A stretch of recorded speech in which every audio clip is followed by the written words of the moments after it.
aime tant le Maroc? Comment y vit-on en 2014? Y travaille-t-on? Où en est la démocratie au pays de Mohamed VI? Et puis, on va également bien sûr sonder la fameuse amitié franco-marocaine et se demander aujourd'hui quelle place occupe le Maroc à l'intérieur du monde musulman. Trois invités au profil très divers sur ce plateau. Et tout d'abord vous, Frédéric Ancel. Merci à vous d'avoir accepté notre invitation. Vous êtes chercheur, essayiste et géopolitologue français. Vous avez publié de nombreux ouvrages et notamment Géopolitique du printemps arabe. C'est publié au PUF et c'était en 2014. Avec nous également Aziz Seni. Vous êtes né au Maroc en 1976. Vous avez grandi ensuite en France, dans les Yvelines. On y reviendra.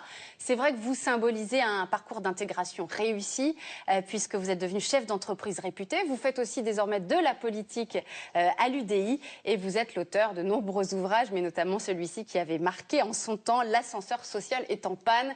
J'ai pris l'escalier. À vos côtés, Christine Orban. Vous êtes romancière, bien sûr. 20 romans déjà, je crois, ce qui est pas mal. Et vous êtes née, vous aussi, au Maroc, à Casablanca, un pays dont vous parlez beaucoup et qui vous inspire notamment dans ce roman « N'oublie pas d'être heureuse », publié chez Albin Michel en 2009. Alors, puisque tous les trois, vous connaissez très bien ce pays, je voulais savoir comment vous avez vu ou revu, je ne sais pas si vous avez vu ce film lorsqu'il est sorti en salle, l'histoire de cette jeune fille tiraillée entre ces deux pays. Qu'est-ce que ça dit de la France? Qu'est-ce que ça dit du Maroc? Et qu'est-ce que ça dit de l'amitié franco-marocaine? Aziz Seni.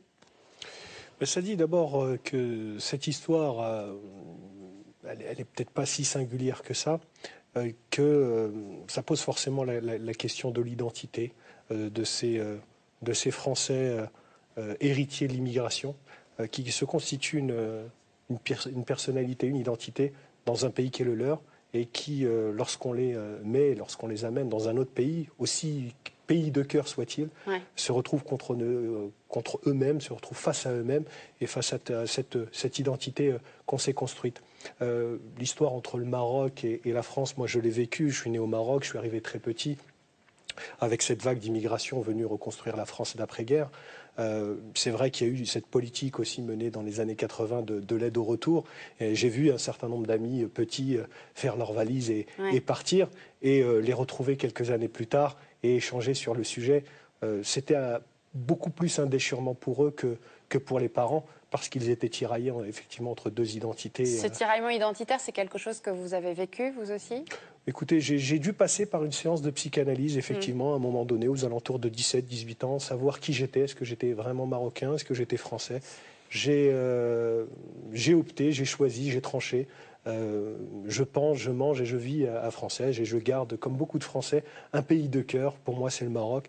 Et d'autres l'ont dit, mais je le répète, si ma maman s'appelle République et s'appelle Marianne, mon papa s'appelle le Maroc. Voilà. Frédéric Ancel, comment vous l'avez regardé, ce film? À la manière d'une double identité extrêmement forte. Enfin à la façon du géopolitologue qui voit ça de l'extérieur, qui essaye toujours de se placer à l'extérieur, mais en même temps qui travaille sur les représentations, autrement dit sur la manière dont les gens se représentent, et notamment d'un point de vue identitaire. Donc deux identités fortes, pourquoi? Parce que l'identité marocaine est vécue par les Marocains eux-mêmes, qu'ils soient d'ailleurs arabes ou berbères, de façon, ou juifs, extraordinairement forte, d'une part. D'autre part, la France, ça signifie que ça veut dire encore quelque chose. Je veux bien qu'on suive les déclinistes ou les déclinologues, mais manifestement, une grande partie de la jeunesse issue de l'immigration, je dis bien issue parce que la majorité des gens qui aujourd'hui proviennent du Maroc sont nés en France, toutes catégories confondues et toutes régions confondues, manifestement ils ont appris et ils veulent conserver quelque chose de très fort de la France. Alors bien, on le sent d'autant plus lorsqu'on revient là-bas. Même si dans le film on ne sait pas très bien finalement comment Sophia définirait cette identité française. Alors elle est fan de Baudelaire, elle essaie de traduire Baudelaire, on ne sait pas très bien ce qu'elle associe à la France. C'est tout à fait juste, et là aussi c'est très français. Parce que si vous tendez votre micro à 100, à 1000, à 100 000 Français, plus ou moins de souche, entre guillemets, en tout cas de deuxième, troisième, quatrième génération déjà installée en France, voire davantage, je ne suis pas tout à fait certain que tout le monde vous répondra de façon extraordinairement pointue, détaillée, déterminée et scientifique. Et c'est ça aussi, une identité. Christine Orban, quand vous étiez petite fille à Casablanca, quelle image vous aviez de la France? Est-ce que ça avait à voir avec ce que ressentait Sophia? Ça représentait quoi la France pour vous? Pour moi, ça représentait l'endroit où je devrais un jour partir pour étudier. Donc moi, j'ai été élevée au Maroc jusqu'à l'âge de 18 ans, donc je me sens un peu marocaine. C'est le pays où j'ai été élevée, j'ai parlé la langue. Et je suis arrivée donc à Paris, un peu forcée pour faire mes études, et aussi parce que je voulais étudier. Mais ça a été extrêmement difficile de m'adapter à cette ville, alors que je l'avais choisie, parce que c'était la raison. Il fallait. Mon père était juriste, il voulait que je le sois aussi, même si moi je voulais être écrivain, et j'ai fait des études de droit pour lui faire plaisir. Après, j'ai fait ce que j'ai voulu. Mais j'ai toujours eu mon cœur, ma famille, mes amis, mes chevaux, mon chien étaient au Maroc. C'était mon pays. Alors le Maroc dans lequel vit Sophia est un Maroc très ouvert. On a même parfois du mal à comprendre pourquoi elle veut quitter cet univers-là. Elle fait des études, elle a l'air d'avoir des parents relativement progressistes, elle a un petit copain, on la voit aller au café. Alors certes, les ados dans les cafés marocains ne boivent pas de bière, mais enfin on a le sentiment d'une vraie liberté. Est-ce que c'est fidèle à ce que signifie aujourd'hui être jeune au Maroc, Aziz Seni ? Je crois qu'il y a autant de jeunesse que de jeunes au Maroc ou en France. Je pense que dans les milieux urbains, effectivement, la vie dite à l'occidentale, coupée et mélangée avec les traditions ancestrales d'un pays qui a une véritable histoire inscrite aux portes de l'Afrique et avec ce pont avec l'Europe. Je crois qu'effectivement, il y a une jeunesse qui aujourd'hui et dans cette globalisation, connectée au réseau Internet, ouverte sur le monde, pleinement dans la modernité. Mais il faut faire attention parce que, à mon avis, comme dans beaucoup de pays, la jeunesse du milieu urbain, qui reste un milieu minoritaire au vu de la globalité et du cadre de ce pays, ne serait pas, à mon avis, représentatif à la fois du milieu urbain et du milieu social aussi. Alors le Maroc est bien sûr un pays arabe totalement différent dans l'histoire des printemps arabes. Vous en savez quelque chose, Frédéric Ancel, puisque je le disais tout à l'heure, vous avez consacré un livre au printemps arabe. Pas de printemps arabe réellement au Maroc, mais néanmoins des réformes qui ont eu lieu ensuite, des réformes institutionnelles qui sont venues après la grande réforme sociétale de la fameuse Moudawana de 2004. Est-ce qu'on peut dire que le Maroc, certes, n'a pas fait son printemps arabe, mais a considérablement évolué ces dernières années ? On peut d'autant plus le dire qu'il n'y a pas eu besoin du printemps chaotique arabe, tel qu'il s'est produit dans la quasi-totalité des autres États. Je ne parle pas évidemment de la péninsule arabique, des pétromonarchies, qui est un cas tout à fait à part. Oui, parce qu'au fond, le printemps, il est là depuis déjà un certain temps. C'est un vrai printemps. Et c'est vrai sur le plan social, c'est vrai sur le plan économique, avec plus de 5% de croissance maintenant depuis 10 ans. Enfin, ça, c'est absolument unique dans le monde arabe. Et avec des rapports sociaux qui sont relativement apaisés. Je dis bien relativement. Mais en part relatif des autres États, justement, à la fois sur le continent africain, mais dans l'ensemble du monde arabo-musulman, c'est quand même quelque chose qui est, encore une fois, de l'ordre de l'exception. Et je pense que la gouvernance de Mohamed VI, d'une part, qui est considérée par toutes les institutions internationales, politiques comme financières, comme rationnelle et pragmatique, d'une part. D'autre part, le prestige d'une dynastie qui n'a jamais été colonisée. Il faut bien comprendre que le Maroc est la seule société arabe à n'avoir jamais été colonisé, ni par les Turcs, ni par des Européens. La présence française a pu être parfois considérée comme lourde, notamment dans les années 50, mais n'a jamais été considérée comme une véritable colonisation. C'est sans doute grâce à Lyautey et à d'autres personnages de ce type-là. Et enfin, 3, une tradition depuis sans doute le 8e, 7e siècle, donc depuis les débuts en réalité, d'ouverture et d'accueil à la fois vis-à-vis des chrétiens, des juifs et parfois d'autres populations aussi. Tout n'a pas toujours été rose, et puisque vous me parlez du printemps arabe, alors ces 4 dernières années, autant on a vu dans d'autres États, et pas si loin que cela du Maroc, un véritable chaos, des soubresauts extrêmement graves, autant le Maroc semble aujourd'hui dans une situation, dans une évolution qui est, encore une fois, je reprends un terme qui est très important à mes yeux, qui est très apaisée pour toute une série de raisons. Alors je vais citer la fameuse Moudawana de 2004, avec un nouveau code de la famille qui autorise notamment désormais le mariage sans le consentement du père. On voit d'ailleurs dans le film le petit ami de Sophia qui envisage d'aller demander la main de Sophia à son père. C'est aussi des lois qui ont limité la polygamie. Je sais que l'un et l'autre, vous allez régulièrement, vous retournez régulièrement au Maroc. Est-ce que vous l'avez perçu, senti, vécu cette évolution sociétale, Aziz Seni et puis Christine Orban? Bien sûr que je l'ai perçu, même pour les études. Une époque, mon époque, où il y avait moins d'universités. Maintenant, en effet, les filles ne sont plus obligées de partir pour étudier. Pour faire des études, c'est plus rentrer dans les mœurs. Quant à l'évolution sociétale, j'ai l'impression qu'elle va dans le bon sens au Maroc. Non, et je trouve ça très rassurant. Effectivement, ça va dans le bon sens, mais il reste une fracture entre conservatisme et j'ai envie de dire aussi en fonction des classes d'âge, entre une jeunesse qui a très envie de mettre ses deux pieds dans le 21e siècle, sans renier les traditions, mais en les adaptant au monde qui entoure ce pays. Et puis, bien évidemment, encore cette dichotomie entre milieu urbain et milieu rural, où les conservatismes sont encore très forts dans les milieux ruraux. Mais néanmoins, effectivement, ça va dans le très bon sens. Ça va très vite aussi, de par la taille, je pense, du pays, et de par aussi une position d'un dirigeant qui est à la fois un dirigeant politique et un dirigeant religieux, puisque reconnu en tout cas. On va parler de la place de la religion, bien sûr, au Maroc. Je citais la Moudawana de 2004 et puis les réformes institutionnelles de 2011. Mohamed VI a réagi au printemps arabe avec des réformes institutionnelles, notamment l'instauration de législatives avec chef de gouvernement aux prérogatives élargies. Pour autant, on ne peut encore pas du tout parler de démocratie au Maroc, Frédéric Ancel. Alors, encore une fois, tout est extrêmement relatif sur le plan institutionnel. Si vous me demandez si le Maroc respecte les critères de Copenhague, qui sont absolument contraignants pour pouvoir prétendre à rentrer dans l'Union européenne, la réponse est non, en tout cas pas sur tous les dossiers, pas dans tous les domaines. En revanche, si vous me demandez si on va de plus en plus et de plus en plus rapidement vers une véritable démocratie, notamment eu égard à ce qui se passe dans les États qui ressemblent a priori au Maroc, alors là, oui, bien sûr, on y va. Et c'est intéressant parce que lorsque vous insistez sur la Moudawana de 2004, il faut également rappeler, vous avez raison de le faire, il faut rappeler que ça a été sous l'impulsion, ça s'est fait sous l'impulsion du souverain, immédiatement après une vague d'attentats terroristes à caractère islamiste radical. Et ça, c'est extrêmement intéressant parce que je vous disais que tout n'a pas toujours été rose au Maroc. Et c'est le cas encore aujourd'hui. Il y a effectivement des conservatismes extrêmement forts, il y a des partis qui sont très clairement islamistes, mais à chaque fois qu'ils ont tenté d'exercer une pression, et notamment une pression violente sur le pouvoir et sur la société, ce pouvoir et cette société ont réagi par un rapport de force très éclatant parce qu'on allait vers plus de progressisme, et notamment vis-à-vis de la femme. C'est-à-dire exactement ce qu'exècrent les islamistes radicaux. Et vous noterez que ces dernières années, il y a eu, là aussi, je reprends mon terme, un véritable apaisement sur ces questions. Petit bémol quand même, aujourd'hui au Parlement marocain, le parti le plus proche des frères musulmans, pour faire court, donc des islamistes plus ou moins modérés, est quand même le premier parti représenté donc au Parlement. Donc il y a effectivement un conservatisme très fort.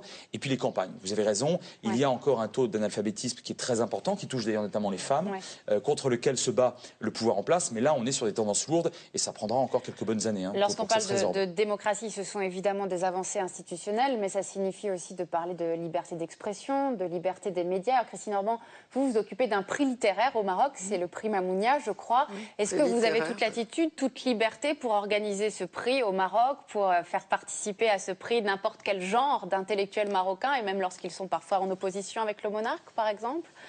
Je pense que c'est pas moi qui choisis les membres du jury. J'ai juste, comme c'est un jury, c'est international, j'ai fait venir Douglas Kennedy, Alain Moboukou, et également Engel, qui est venu de Belgique.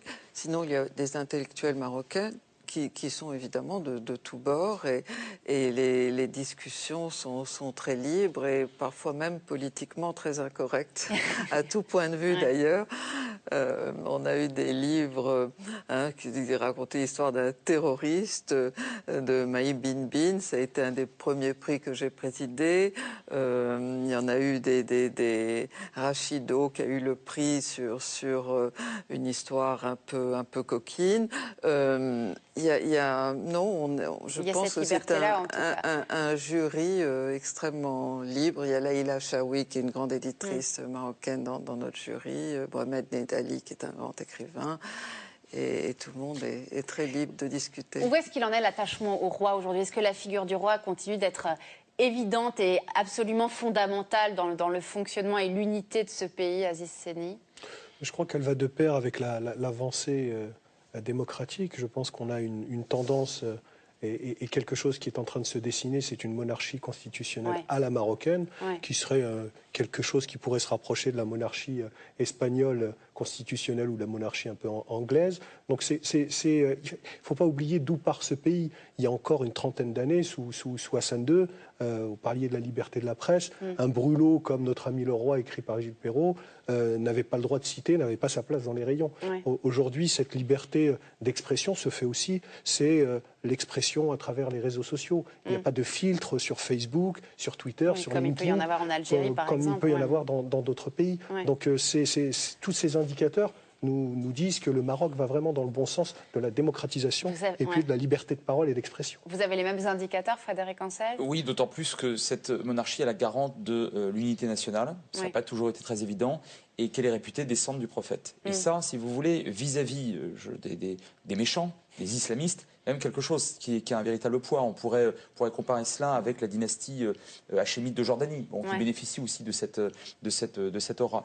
Par ailleurs, je rappelle, pour rebondir sur ce que vous avez dit, que le 8 mars dernier, la journée internationale de la femme a été fêtée notamment à Rabat avec France Inter, une radio qui est partenaire, je crois, de cette émission, que j'affectionne tout particulièrement. Eh bien, une grande partie de la rédaction s'est déplacée pour un débat qui était parfois assez riche et assez houleux. Il n'y a pas de langue de bois à Rabat sur place. Donc, et je crois que France Inter a été très très bien accueilli pour cette journée le 8 mars dernier. Alors vous parliez tout à l'heure, Frédéric Ancel, de la croissance marocaine. Effectivement, il y a eu les années fastes, les années de très forte croissance économique. C'était surtout entre 2005 et 2010. Aujourd'hui, on a quand même le sentiment d'une croissance moins forte, notamment là en 2014 par rapport à l'année précédente, puisque le PIB du Royaume ne devrait progresser que de 2,4 cette année contre 4,4 l'année précédente. Est-ce qu'il faut parler de paupérisation? Est-ce que cette paupérisation, elle peut aussi contribuer à faire le lit de l'islamisme? On va d'ailleurs maintenant parler de la place des islamistes dans le gouvernement marocain. Si je puis me permettre, j'en connais aujourd'hui à Paris. Oui, qui rêverait de ce genre de croissance, bien sûr. Ça relève du fantasme. Enfin, on ne peut plus parler des années économiques fastes quand même aujourd'hui au Maroc. C'est un peu moins fort, mais soyons rationnels. 2,4 dans un contexte économique difficile, mondialisation, globalisation, crise financière, crise économique, aux portes de l'Espagne et du Portugal, où la crise a été beaucoup plus forte qu'ailleurs en Europe. Je pense qu'avec 2,4, le Maroc s'en sort très bien. Et ce n'est pas ces 2,4 qui vont l'empêcher de développer, de continuer à jouer sur ses atouts avec un positionnement géographique extrêmement important, une manne financière extérieure et des devises qui continuent à affluer et à arriver, les investissements très lourds. On a quelques belles entreprises d'ailleurs françaises qui ont investi au Maroc. On pense entre autres à Renault, je pense au groupe Vivendi qui est très présent aussi sur l'activité audiovisuelle et numérique au Maroc. Donc non, il y a une véritable dynamique économique qui certes va être est ralentie actuellement, mais qui reste néanmoins... Je peux vous dire que vu de Bercy, 2,4%, on en rêve. Certes, effectivement, il faut avoir ce point de Et tout ça sans ressources naturelles commercialisables à haute valeur ajoutée. Il n'y a pas de pétrole. Grande dépendance énergétique, contrairement à l'Algérie. Pas de gaz et pas de pétrole. On va dire un mot, bien sûr, des islamistes dans ce paysage politique. Mohamed VI, de façon très habile, semble-t-il, les a noyés dans une sorte de gouvernement de coalition. Est-ce que ça suffira à contenir l'ascension dans cette région du monde de l'islamisme radical, Frédéric Ancel? Alors, il y a un instant, vous évoquiez la paupérisation. Tout dépend de la manière dont les ressources de l'État, quelles qu'elles soient, sont redistribuées. Elles le sont de façon relativement pragmatique depuis un certain nombre d'années. Alors évidemment, plus il y a, plus et mieux on peut redistribuer. Cela étant très théorique. Le camarade colonel Kadhafi en Libye ne nous a pas toujours redistribué de manière extrêmement pragmatique, et je ne vous parle même pas de Ben Ali et Moubarak. Donc, et c'est la raison pour laquelle tous ces gens-là ont sauté, entre autres. Maintenant, s'il y a moins de ressources dans les prochaines années, il faudra voir de quelle manière le gouvernement parvient malgré tout à assurer à minima non seulement la subsistance, mais l'éducation bien évidemment et la santé du plus grand nombre. Et effectivement, je reviens sur ce que vous avez dit tout à l'heure Aziz, dans les campagnes. Il y a effectivement une disparité qui pour l'instant demeure manifestement une tendance assez lourde entre une urbanisation qui fonctionne bien notamment à Casa et à Rabat, ou en tout cas sur un axe nord-ouest, et certaines campagnes qui restent pour l'instant quand même très en retrait de cette progression. Vous vouliez rajouter quelque chose? Je crois que le Maroc sur le sujet n'est pas une exception. C'est que ces extrémistes font leur lit sur l'ignorance, sur le manque d'éducation et sur le désespoir. Et lorsque, que ce soit au Maroc, en France ou dans d'autres pays, l'État ne peut pas offrir des perspectives et ne peut pas garantir l'éducation des plus faibles, socialement, économiquement, c'est là où il y a des risques. Effectivement, le grand challenge pour le Maroc, comme pour d'autres pays, c'est d'essayer d'éduquer sa population et d'élever le niveau afin que on puisse utiliser l'arme qui reste l'arme suprême vis-à-vis de ces extrêmes, c'est le cerveau, la culture et l'éducation. J'aimerais qu'on termine cette émission en parlant, je la citais tout à l'heure, de la fameuse amitié franco-marocaine. Le Maroc, bien sûr, un protectorat français qui ne s'est pas achevé dans le sang comme avec l'Algérie, ce qui fait que les relations, vous l'avez dit, ont toujours été plus harmonieuses. Et néanmoins, il y a un grand écrivain marocain que vous connaissez tous, bien sûr, sur ce plateau, qui s'appelle Tahar Ben Jelloun, et qui a écrit en juin dernier une lettre au président de la République, François Hollande, parce qu'il a le sentiment que les socialistes français ont un problème avec cette monarchie marocaine et que, d'une certaine manière, la relation a été un peu abîmée ces dernières années. Voilà ce qu'il lui écrivait. N'oubliez pas que le Maroc est lui aussi concerné par le devenir de cette Europe, accaparée pour le moment par des extrémistes populistes et xénophobes. Le Maroc a besoin qu'on défende ses exportations et qu'on respecte son identité. Je vous parle de tomates et d'oranges, je vous parle de pêche et de développement, d'investissement et de progrès. Il faut que vous continuiez sur cette voie-là. Est-ce qu'effectivement, on peut dire que les socialistes français au pouvoir, ça ne réussit pas à l'amitié franco-marocaine, Aziz Seni ? Je crois que sous la Ve République, soyons très clairs, le pouvoir de gauche, socialiste en tête, n'a jamais eu très à cœur ses relations avec le Maroc en tant que monarchie. Le summum de la relation franco-marocaine, c'est Jacques Chirac avec Hassan II, dont on dit qu'il s'impliquait même dans les relations et les conflits familiaux, où il prenait l'avion pour aller régler les histoires de famille entre les deux princes, parfois qui pouvaient, comme deux frères le peuvent, se bousculer ou se chamailler. Donc oui, effectivement, aujourd'hui, l'Élysée et le Quai d'Orsay regardent plutôt du côté d'Alger ou d'ailleurs en Afrique et ont un petit peu effrité cette relation aussi qui a été un peu malmenée par des événements, je dirais, d'ordre diplomatique. C'est vrai qu'un ministre de l'Intérieur, ça ne se contrôle pas un aéroport de manière brutale ou en tout cas peu courtoise. Donc oui, ça n'aide pas à la bonne relation, ça n'aide pas lorsqu'on est dans un hôpital militaire d'avoir des gens qui peuvent rentrer malmener le responsable de la sécurité intérieure du Maroc. C'est vrai que c'est un peu maladroit et ça n'aide pas à garder de bonnes relations. Alors soit le gouvernement aujourd'hui est un peu maladroit, soit, soyons très clairs, il ne priorise pas cette relation franco-marocaine, qui a pourtant été excellente sous Nicolas Sarkozy, sous Jacques Chirac. Oui, puisque Nicolas Sarkozy est même allé se reposer de son quinquennat au Maroc. Est-ce que vous l'apercevez, vous aussi, Christine Orban, qui allait très régulièrement au Maroc, l'évolution de cette amitié politique franco-marocaine ? Non, franchement, je connais évidemment cette histoire, mais je ne trouve pas qu'on le ressent quand on va au Maroc en tant que Française du Maroc. Moi, je suis toujours très bien accueillie et je n'ai pas senti d'animosité, ni même dans les discours que tiennent les gens autour de moi. Mais je suis en dehors de la politique, bien évidemment. Ça ne nous a pas échappé. Et j'espère que ça va durer, cette amitié qui est historique, finalement, entre les deux pays. Il se dit aussi beaucoup qu'on parle de moins en moins français au Maroc. Est-ce qu'on peut parler de recul de l'influence française, même d'un point de vue culturel, au pays de Mohamed VI, Frédéric Ancel ? Ce serait dans ce cas-là au profit de l'anglais, alors, pour des raisons strictement économiques, pragmatico-professionnelles, oui, voilà, éventuellement. Je ne suis pas certain que ça corresponde à une tendance lourde. En tout cas, c'est pas la volonté de l'État, des pouvoirs publics, où ça l'est plus depuis un certain nombre d'années. D'une part, d'autre part, dans une bonne partie de l'Afrique subsaharienne, le français progresse de façon extrêmement importante. Et je vois pas très bien pourquoi, au fond, il en serait différemment au Maroc. Je n'ai pas de chiffres à vous donner quant à l'apprentissage du français, mais c'est pas quelque chose que j'ai perçu moi-même. Par ailleurs, sur le plan d'un mot diplomatique ou géopolitique, vous parlez Maroc, vous parlez Algérie, vous parlez Maroc. Et donc là, ce qui a été dit est très fondamental. À partir du moment où vous tentez, je crois que c'est le cas aujourd'hui, de rééquilibrer une relation qui était peut-être plus favorable au Maroc, et sans doute d'ailleurs avec raison et à juste titre, vous froissez. Mais le jour où il y aura de nouveau un rééquilibrage en faveur de Rabat, ce sont les Algériens qui seront froissés. Je pense que la situation au Sahel, et notamment l'antiterrorisme, a peut-être convaincu l'Élysée de se rapprocher d'Alger ces derniers mois, à cause de tout ce qui s'est produit, notamment sur le sol algérien, mais sur le sol malien également. Mais je ne pense pas que ça remette fondamentalement en cause l'amitié entre la France et le Maroc. Pour terminer cette émission, quand on connaît la situation chaotique de l'ensemble du monde musulman, est-ce que vous êtes confiant sur la stabilité, la pérennité de ce modèle marocain ? Est-ce que cet équilibre, il vous semble garanti pour les années à venir, Aziz Seni ? Écoutez, entre prédiction et prévision, il y a un pas que je n'oserais pas franchir, mais j'ai le sentiment que le Maroc est bien parti. Je ne suis pas un spécialiste de la géopolitique. Les paramètres ne sont pas qu'à Rabat ou qu'à Paris. Ils peuvent être aussi à Washington. Ouais. Ils peuvent être aussi du côté du Moyen-Orient, que ce soit à Téhéran, à Tel Aviv ou ailleurs. Aujourd'hui, le Maroc n'a pas été déstabilisé, peut-être aussi parce que des puissances autres ont intérêt à ce que, pour le moment, puisque ça se passe plutôt bien, le pouvoir en place et la situation économique aidant, on puisse garder la stabilité du Maroc. Peut-être que dans 10 ans, dans 15 ans, il en sera autrement. Qui aurait dit que des Moubarak, Ben Ali ou d'autres tomberaient en si peu de temps et beaucoup aidés, parce qu'on les a aussi beaucoup poussés par derrière.